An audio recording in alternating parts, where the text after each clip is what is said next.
মানুষের অঙ্গ প্রত্যঙ্গ পরিপূর্ণ হওয়ার জন্য। এরপরে আছে দুনিয়ার পেট।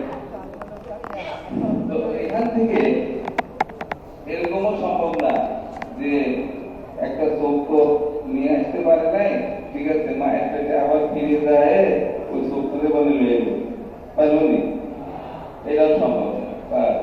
ওই অঙ্গহানি হয়েছে ওইটাই, ওইভাবেই থাকতে হবে, ওইভাবেই সারা জিন্দগি চলবে। এরপরে দুনিয়ার পেট যেটা, এটা হলো মানুষের ইমান আমল পরিপূর্ণ হওয়ার জন্য, ইমান আমল কামেল হওয়ার জন্য। ইমানের লাইনে কামেল হবে, আমলের লাইনে পরিপূর্ণ হবে, আকীদা সহি হবে, সুন্দর হবে। জি, এইটা হলো দুনিয়ার পেটের জন্য।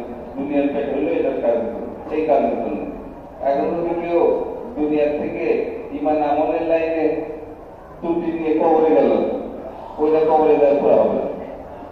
ইমান লাইনে কমি নিয়ে কমি অবস্থায় কবরে গেল, তো কবরে দেয় ইমান আর পরিপূর্ণ পুরা হবে না, কমি পুরা হবে না, আমল পুরা হবে না। ও দিলে আবার কবরের থেকে ফিরে এসে পুরো হতে পারবে না, তাও পারবে না।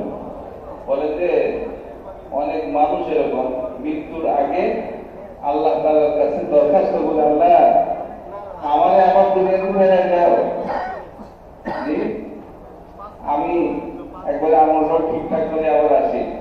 তো আল্লাহ তাআলা এটা বলবো না, আমার কানুন বা যেটা নিয়ম এটাই, আর ফেরত সুযোগ নাই, তবে অত্যন্ত সতর্ক। তো বলেন যে দুনিয়ার পেটে থেকে আমরা যাবো কবরের পেটে, কবরের দরজে, আলমের বর্ষার যেটাকে বলা হয়। তো মায়ের পেট তো হলো অঙ্গ প্রত্যঙ্গ পরিপূর্ণ হওয়ার জন্য, দুনিয়ার পেট হলো ইমান আমল পরিপূর্ণ হওয়ার জন্য। কবরটা কিসের জন্য? বলতে কবর হইলো ঘুম পুরা করার জন্য। কি পুরা করার জন্য? কারণ সামনে ওই যে কবরের থেকে হাসরের ময়দানে যাবে, তারপরে হয় জান্নাত বলে জাহান্নাম। তো ওইখানে হাসরের ময়দানে ঘুম নাই, জান্নাতের মধ্যে ঘুম নেই। জান্নাতের মধ্যে ঘুম নাই মানে কি? জান্নাতের মধ্যে ঘুম না থাকলে ঘুমা সারা জিন্দিগি না, ঘুমের দরকারই হবে না, ঘুমের প্রয়োজনই হবে না।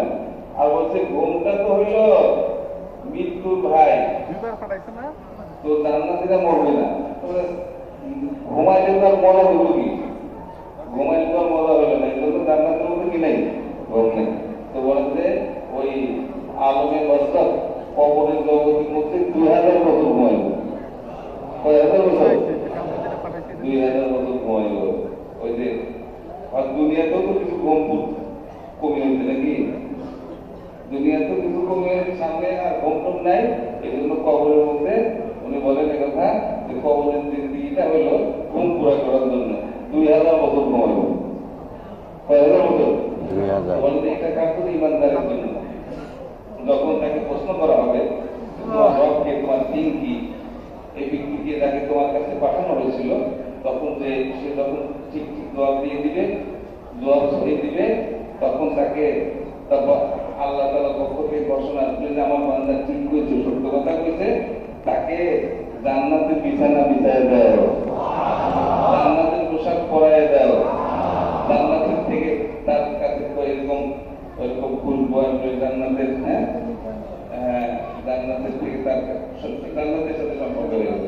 তারপরে তাকে বলা হবে যে তুমি ঘুমাও, একবারে দুলা ঘুমানো, নাম কানাউমাতিলারুস, তুমি ওই দুলা পর যেরকম ঘুমায় এরকম তুমি ঘুমাতে, একবারে সে ওই ইসলাম সিগন্যাল টিক দাও, ফুঁক দেওয়া পর্যন্ত ঘুমাবে।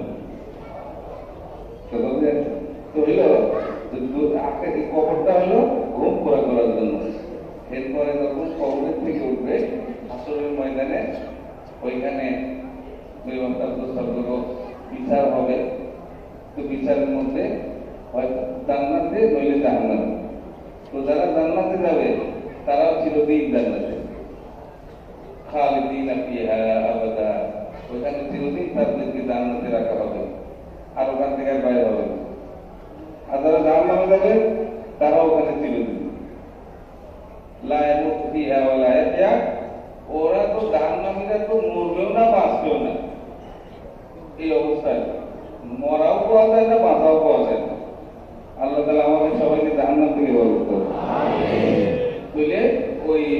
জান্নাতে চিরদিন আল্লাহ তাআলা দিয়ে দিবেন। তো বলেন যে জান্নাতে যখন জান্নাতীরা যাবে, জাহান্নামীরা যখন জাহান্নামে যাবে, ঘোষণা হবে আল্লাহ তাআলার পক্ষ থেকে, ওয়া ইন্না লাকুম আন তাহিয়ু ফালা তামুতু আবাদা, যে জান্নাতের মধ্যে তোমরা চিরদিন জীবিত থাকো, কোনোদিন তোমাদের মৃত্যু আসবে না। মৃত্যু মৃত্যু হয়ে যাবে। মৃত্যুকে আল্লাহ পাক একটা পশুর আকৃতিতে নিয়ে এসে মৃত্যুকে জবাই করে দিবে, মৃত্যু মৃত্যু হয়ে যাবে। আর তোমরা চিরদিন এখানে সুখ স্বাচ্ছন্দ্যে থাকি, কোনো দুঃখ কষ্ট তোমাদের আসবে না। তোমরা জান্নাতের মধ্যে চিরদিন যুবক থাকবে, কোনোদিন বার্ধক্য তোমাদের স্পর্শ করবে না। তো বলেন যে এইভাবে জান্নাতীদেরকে ঘোষণা দিয়ে দেওয়া হবে। তো চিরদিন জান্নাত, আর যারা জাহান্নামে ওরা চিরদিন জাহান্নামে থাকতে হবে। তবে এই মানুষ, আল্লাহ তাআলা যে মানুষকে পয়দা করছেন, এই মানুষের ভাবে এক এক স্তর পরিবর্তন হতেছে, কিন্তু এই মানুষ শেষ হবে না। মানুষের ফজিলত এবং মানুষের শ্রেষ্ঠত্বের জন্য এটাই বহুত বড় কারণ যে মানুষকে যে একবার আল্লাহ তাআলা পয়দা করছেন, এই মানুষের আর ধ্বংস নাই, শুরু আছে শেষ নাই। এই জন্য বলেন যে ঈমান আমলের দ্বারা মানুষ কামিয়াব হবে, আর ঈমান আমল যদি না থাকে চিরদিনের জন্য তাকে জাহান্নামে যাবে।